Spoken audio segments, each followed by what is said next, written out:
Welcome back, everybody, to the Cleveland Cavaliers MyLeague here on NBA2K21. As today we round out the regular season here in season number 1 of the Cavs MyLeague. Going to be playing the final game of the season against the Atlanta Hawks. We also have a prospect profile to do today. Our Cavs only have 10 games left, 7 of which are on the road. And our playoffs chances are really starting to look slim. We were the 8th seed for most of the season. However, we've kind of tailed off as of late. And currently, the Orlando Magic are ahead of us by 4 games. So our playoff chances are not looking super likely, which was obviously the expectation going into this season. However, the team overperformed, and, well, we've been in the playoff race ever since. So we're going to start with the prospect profile here, the final prospect profile here for this very first season, and we're going to be going over the big men. Last prospect profile, we went over wings, and today we're going to mainly look at the centers. However, we are also going to look at power forwards who also translate more as a big man. I think we only looked at one power forward today. We looked at a lot of the other power forwards in the previous prospect profile. Unlike the first 2 prospect profiles of the season, we're going to be looking at a lot of foreign-born players today, and there are a lot of very fun names to say. We're just going to put it that way. I had a lot of fun pronouncing these, so without further ado, let's get this one started. We're going to start the lone power forward on this list, and that's Jonas Schreiber of Villanova. Schreiber is likely going to be a stretch big. He has a really nice shooting stroke, put up 16.3 points per game this year as a freshman on over 50% shooting from the field and around 38% shooting from 3. He's a versatile defender, and I think he has a very high floor. However, he does not have elite athleticism, nor is he a great playmaker. I would expect Schreiber to likely be a late lottery pick in this year's draft. Let's take a look at one of the blue chip guys, a very likely top 3 pick. That is Okapi Adoye from UCLA.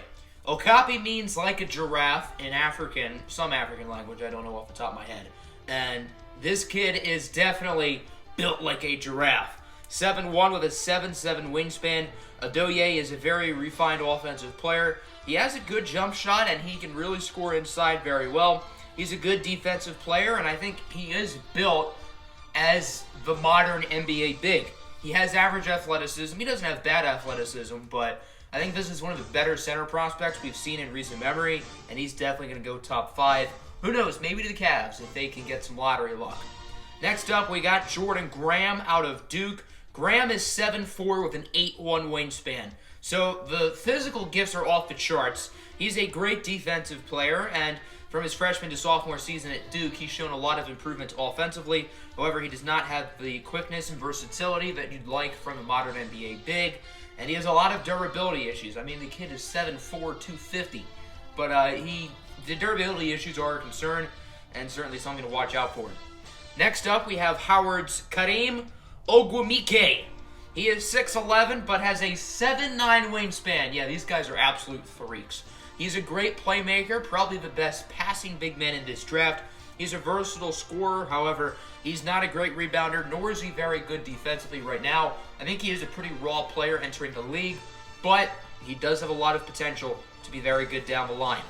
The final 4 guys we're going to be looking at here are all playing overseas. We're going to start with Miles Burrow from the Illawarra Hawks in Australia. Burrow is your old school center. He's a glass cleaner, great rebounder, great interior defender. Offensively, he's not great, and I think because that he's an old school 1980s type center, his career ceiling, in my opinion, is fairly limited, but he's a talented player, and I think he'll probably be a solid late first, early second round pick. Now let's take a look at Antonin Stumpfegger from Germany. He's currently playing for Alba Berlin. Stumpfegger is projected to go undrafted, but I do find myself very intrigued by him. He has a really solid ceiling, he has a nice mid-range shot, and he has great athleticism. However, he is under contract for multiple seasons in the EuroLeague, and I do not expect him to play NBA basketball for the near future. Next up, the final 2 big men we're going to be looking at are both from Senegal. Both are currently playing in the EuroLeague. The first one is Amadou Fayandom. That's a rough name. Amadou Fayandom. Okay, I think I got it.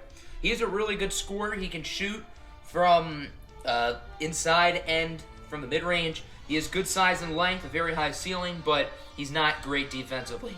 The final guy we're going to look at is my favorite name of the whole video, Yusuf Diafafafobo. His teammates nickname him Big Fafa, and he has elite upside. It is sky high, no pun intended, because he's very tall, 7'1" with a 7'7" wingspan. He's a good defender and he's an efficient scorer. However, Diafafafobo is still very raw, especially on offense, and does not provide any immediate value as a playmaker. So I think if you draft Diafafafobo, you're likely drafting him for upside. Probably a guy who's going to go towards the middle or the later part of the first round. So very interesting player, very interesting name to say. As you can see, currently our projected lottery odds, we are projected to get the 4th pick, that being from Houston. Obviously our pick swap from Denver earlier in the season, which saw us swap Larry Nance for Jeremy Grant. So whichever pick is better out of our pick or the Rocket pick, we will get. So I made that deal to really give ourselves some more insurance with the draft lottery because, well, for those who don't know, I do not have a great draft lottery history on this game. So now we're going to take a look at stats. Not a whole lot to talk about here. Not a lot of the stats have really changed from last episode to this episode. Nothing new here, just the same old stuff. We're going to take a deep dive next episode when we recap the regular season. Whether we make the playoffs or not, I will take a deep look into the stats, so you can expect that in the next episode. So next on the agenda, we're going to do some simulating. We're going to sim these next 5 games, 4 of which are on the road, 2 of which happen to be against the Phoenix Suns. And we would do all right. We go 2-3. We beat the Suns and the Kings, and we lost to the Nets, Suns, and the other team we played. I forget who, but it was somebody on the West Coast. So our playoff chances are continuing to look slimmer. We are now 3 games behind the Magic, so I guess that's closer than we were, but our chances are still not high. I would simulate the next 2 games, and we would go 1-1, beating the Blazers and losing to the Warriors. So I'm going to sim these next 2. Basically, we have to win out, and the Magic have to lose out. So we're going to simcast this game against the Bucks. If we win, I'm going to simcast the game against the Nets. But unfortunately, that will not be the case as the Bucks get a close win, 122-114. And our playoff chances for Season 1 are officially over. We will lose that next game to the Nets for what it's worth. So that means we are now 32-49, pretty much fighting for draft position. The Magic have officially clinched that 8th seed in the Eastern Conference, even though they're 9 games under 500. The Suns have already clinched the 8th seed in the West, so nobody's fighting for playoff spots, just seeding for the most part. We have the same record as the Rockets, which doesn't really mean a whole lot since we'll get the better of their picks. So hopefully for us, the Rockets can lose, the Pacers win, and then, well, I'm not going to root for us to lose necessarily, but for the purpose of lottery odds, losing here would not be the worst thing in the world. But I do think this final game is a good opportunity to change up the lineup a little bit, see what some other guys do, most notably inserting Udoka Azubuike and Cam Reddish to the starting lineup. Andre Drummond will also not play. He is a free agent at the end of the season and does not want to play in any meaningless games, so he will not have to do so. Here we go, the final game of the regular season as the Cleveland Cavaliers are set to take on the Atlanta Hawks. Obviously, these 2 teams made a big trade this season that included sending Kevin Love to the Atlanta Hawks. Love is inactive. He will not be playing tonight. However, the former Hawk Cam Reddish will suit up for the Cavs. Dylan Windler is starting for Atlanta, by the way. That's interesting. As here is Kevin Huerter quickly with the and 1. Good start for the Hawks. That was Colin Sexton with the foul. Hopefully he can have a nice game today. As there is John Collins with the poster. Hawks are up 9-0, by the way. Now it's 11-2. They were playing really well so far as Sexton lobs it for the big fella, Obi Toppin, who will get the alley-oop to go in. 13-8 now. Toppin with the steal. He gets it to Garland. Over to Collins. Sexton inside for the slam. Sexton with 8 of Cleveland's 10 points up to this point. 15-12 now. Sexton, step back, 3, and he got it. Green Bean Machine, Colin Sexton with 13 points already as we're about halfway through the first quarter, but he's not done yet. Sexton drawing the and 1. Tyrese Halliburton is called for the foul, and Colin Sexton is dominating right now. 17 apiece fares for former Cavalier Trey Lyles with the dunk, even though Lyles was on the team for like 2 weeks. A few minutes later, Sexton, another and 1. He's now at 19 points. make that 20 with the pending free throw. 27-26 now. Sexton going to pass it out for Cedi Osman. Sexton isn't the only guy on this team who can score. 30-26, not a whole lot of time left in the quarter as Tyrese Halliburton will miss that one. Portis with a rebound, but he does not get it off in time. That'll do it for the first quarter. Cavs lead it 30-26. Colin Sexton with 22 points already. He only averages around 19 a game, so that's kind of crazy. As there's Obi Toppin with the slam. Sexton is out of the game, so now everybody else is getting some love when it comes to scoring the basketball. Darius Garland with the and one, 39-32 in favor of the Cavs. As here is Trae Young. Trying to move inside, he gets by his former teammate Cam Reddish. And will make the layup. 41-36, Toppin now with the and one. Collins with the foul, and even without Sexton in the game, the Cleveland offense is playing really well. There's a nice pass inside from Herter over to Clint Capella for a two-handed jam. 50-44 now.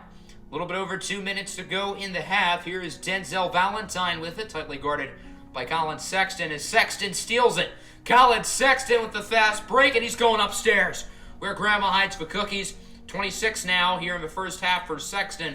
Tyrese Halliburton trying to join the dunk show as he gets that one to go in. Sexton now again with the slam, posterizing his former teammate. Trey Lyles got baptized on this play. Colin Sexton now with 32 points. Step back to end the half is not quite good. Still a good first half for Cleveland. They lead it 58-51. Colin Sexton leading the charge with 32 points.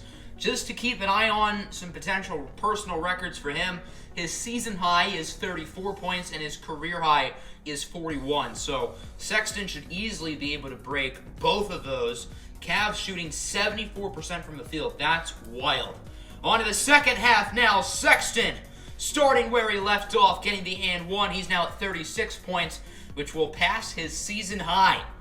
65-53, Cavs up by 12. Clint Capella blocked by Azubuike. Gets it back and will get the dunk to go in. 65-57, Colin Sexton 39 as he stepped back for three. Colin Sexton now with 42 on the night. Very close to his career high. 70-59, 4.5 minutes to go in the third quarter. Halliburton with it, trying to drive past top and inside for Clint Capella. He gets the and one. Sexton with 3 fouls. He is quietly in foul trouble. It'd be a shame if he misses milestones because he gets fouled out. There's Darius Garland with a nice slam. Garland with a pretty solid day, even though Sexton's been the main scoring option. Look at DeAndre Hunter, former University of Virginia Cavalier, absolutely just chucking a bomb. Kevin Porter Jr. there with the slam, 81-68 in favor of the Cavs. As Halliburton to Hunter over to Trey Lyles, who gets the slam past the former Atlanta Hawk, Chris Dunn. 84-70 now. Here's Dunn trying to get a last-second shot before the quarter ends, and he is unsuccessful. That'll do it for quarter number 3. Cavaliers lead it 84-70. Colin Sexton, by the way, is currently at 44 points, which is past his career high. That step-back 3 was the one that gave him his career high. So on to the fourth. Here's Sexton wheeling and dealing. He gets the and one, now at 48 points. For the night, it looks like he's going to get a 50 bomb. Now at 51, here's Sexton inside for the slam. The Cavs pretty much had this game won, so now they're just going to try to feed Sexton as much as they can. 93-76, it's blocked at the rim by Obi Toppin, and here comes the Cavs. Colin Sexton with it. Another and one. He has at least 5 on the day. I don't know if that's the exact number, but he is a lot. Sexton now with 56 after the free throw. 100-82. There's Young off the screen. Trigger Trey. He's had a quiet day. He's going to drop like 30 or something, but considering what Sexton's done, that's quiet. Sexton now at 62 after the dunk. Double teamed inside for Udoka Azubuike. The first basket of the fourth quarter, not scored by Colin Sexton. Speaking of Sexton, he's going to step back from deep. He now has 67 points. Sexton gonna go inside for the slam, and he has 69 points now. Nice. The Cavs are not gonna let him score after that because, well, he is 69. You cannot get rid of the cherished number, and the Cleveland Cavaliers win it 113-98. Colin Sexton with 69 points in this one. Let's get the Wilt picture up, but with Sexton holding the 69. You absolutely love to see it. To put things in perspective, obviously this is his career high. It doubles his season high of 34. It's the most points in a game anybody has scored this season. And I believe this is like the 12th highest total for most points in a game. The only other player in NBA history to score 69 in a game is Michael Jordan. That's very nice company, I will say, for Colin Sexton. Looking at Sexton's efficiency, he shot 28 for 44 from the field, 3 for 8 from 3, 10 for 11 from the 3-throw line.